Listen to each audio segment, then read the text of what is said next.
కాంగ్రెస్ రాష్ట్ర వ్యవహారాల ఇన్ఛార్జి మీనాక్షి నటరాజన్ స్థానిక సంస్థల ఎన్నికలే టార్గెట్గా ముందుకు సాగుతున్నారు.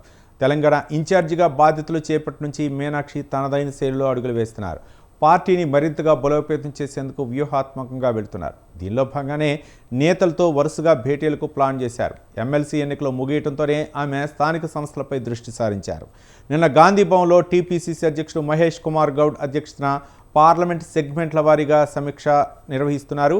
ఇవాళ ఆదిలాబాద్, పెద్దపల్లి పార్లమెంట్ నేతలతో సమీక్షా సమావేశం నిర్వహించనున్నారు.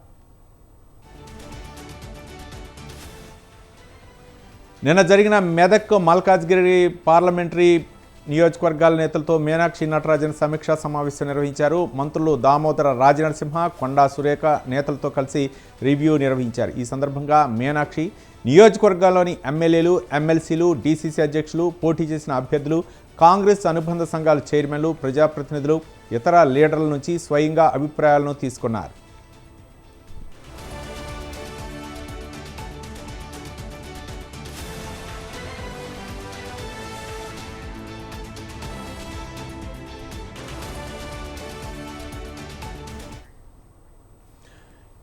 కాంగ్రెస్ ఇన్ఛార్జి బాధ్యతలు తీసుకున్న తర్వాత కాంగ్రెస్ రాష్ట్ర వ్యవహారాల ఇన్ఛార్జి మీనాక్షి నటరాజన్ పార్లమెంటు నియోజకవర్గాల వారీగా సమీక్షా సమావేశాలు నిర్వహిస్తున్నారు. మరోపక్క మెదక్ పార్లమెంటు నియోజకవర్గం సమీక్షా సమావేశం ముగిసిన తర్వాత ఈరోజు మరికొన్ని నియోజకవర్గాలకు సంబంధించి సమీక్షా సమావేశం నిర్వహించినారు. స్థానిక సంస్థల ఎన్నికలే లక్ష్యంగా ఆమె అయితే అడుగులు వేస్తున్నట్టు తెలుస్తుంది. దీనికి సంబంధించి పూర్తి సమాచారం మా కరస్పాండెంట్ రాజు ఫోన్ లైన్లో అందించడానికి సిద్ధంగా ఉన్నారు. రాజు,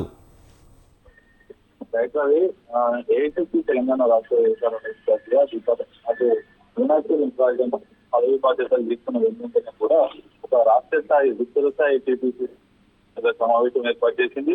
ఆ తర్వాత పార్లమెంట్ నియోజకవర్గాల వారిగా కూడా సమీక్ష సమావేశాలు చేస్తా ఉంది.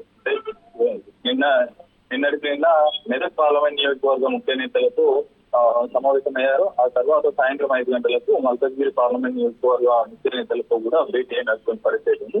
ఇవాళ టీపీసీసీ అనుబంధ సంఘాలు ఏవైతే ఉంటాయో వాటి చైర్మన్లు తో ఉదయం 11 గంటలకు గాంధీ భవన్ వేదికగా పీసీసీ చీఫ్ మహేష్ కుమార్ గౌడ్ అధ్యక్షతన అనుబంధ సంఘాలతో సమావేశం కానున్నారు. ఈ సమావేశానికి ఏఐసీసీ తెలంగాణ రాష్ట్ర వ్యవహారాల ఇన్ఛార్జ్ మీనాక్షి నటరాజన్ హాజరు కాబోతా ఉన్నారు. ఆ అనంతరం మధ్యాహ్నం ఆదిలాబాద్ పార్లమెంటు నియోజకవర్గ ముఖ్య నేతలతో ఆమె సమీక్ష సమావేశం చేయనున్నారు. ఆ తర్వాత సాయంత్రం 5 గంటలకు పెద్దపల్లి పార్లమెంట్ నియోజకవర్గ ముఖ్య నేతలతో కూడా ఈ యొక్క సమీక్ష సమావేశం కాబోతా ఉన్నారు మీనాక్షి నటరాజన్. అయితే ఇందులో ప్రధానంగా పార్టీ బలోపేతం, వాటితో పాటుగానే క్షేత్ర స్థాయిలో పార్టీ స్థితిగతులు ఏ విధంగా ఉన్నాయి, త్వరలో రానున్నటువంటి స్థానిక సంస్థల ఎన్నికల్లో విజయ అవకాశాలు ఎంత మేర ఉన్నాయి, ఇప్పటికిప్పుడు ఎన్నికలు నిర్వహిస్తే ఎంత మేర కాంగ్రెస్ అభ్యర్థులు అలాగే కాంగ్రెస్ పార్టీకి సంబంధించినటువంటి శ్రేణులు కూడా విజయం సాధించేటువంటి అవకాశం ఉందనేది కూడా చర్చించాలంటూ.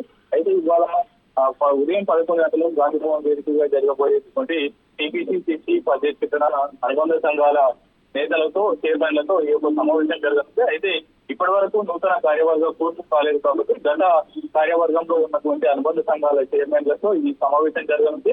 అయితే ఇదే ఆ యొక్క గతంలో ఉన్నటువంటి అనుబంధ సంఘాల చైర్మన్లకు చివరి సమావేశంగా కూడా భావించేటటువంటి అవకాశం ఉంది. ఎందుకంటే ఇటీవల జరిగినటువంటి టీపీసీసీ విస్తృత స్థాయి సమావేశంలో సీఎం రేవంత్ రెడ్డి స్పష్టంగా చెప్పారు. అంతేకాకుండా మీనాక్షి నటరాజన్ కూడా త్వరితగతిన ఈ యొక్క కార్యవర్గ పూర్తి ఏర్పాటు చేయాలి, అందులో పార్టీకి పనిచేసినటువంటి అవకాశం ఇవ్వాలని చెప్పిన నేపథ్యంలో ఈ యొక్క అనుబంధ సంఘాల చైర్మన్ గా మార్పులు కూడా ఉండేటటువంటి అవకాశం ఉంది. కొత్త వారికి ఇందులో ఛాన్సెస్ కల్పించేటటువంటి అవకాశం ఉంది. ఇప్పటి వరకు కాంగ్రెస్ పార్టీ టీపీసీసీ అనుబంధ సంఘాల చైర్మన్ గా ఉన్నటువంటి నేతలందరికీ కూడా వివిధ కార్పొరేషన్ చైర్మన్లు అలాగే పలు కీలకమైనటువంటి నామినేటెడ్ పదవులు కూడా కట్టబెట్టిన నేపథ్యంలో వారికి 2 పదవుల్లో ఉంచడం కంటే ఒక పదవిని, పార్టీకి సంబంధించినటువంటి పదవిని కూడా పార్టీకి కష్టపడి పనిచేసినటువంటి నేతలకు కట్టబెట్టాలనేటటువంటి భావనలో ఉంది. దాంతో పాటుగానే అనుబంధ సంఘాల పనితీరు ఏ విధంగా ఉంది, ఇచ్చినటువంటి టాస్క్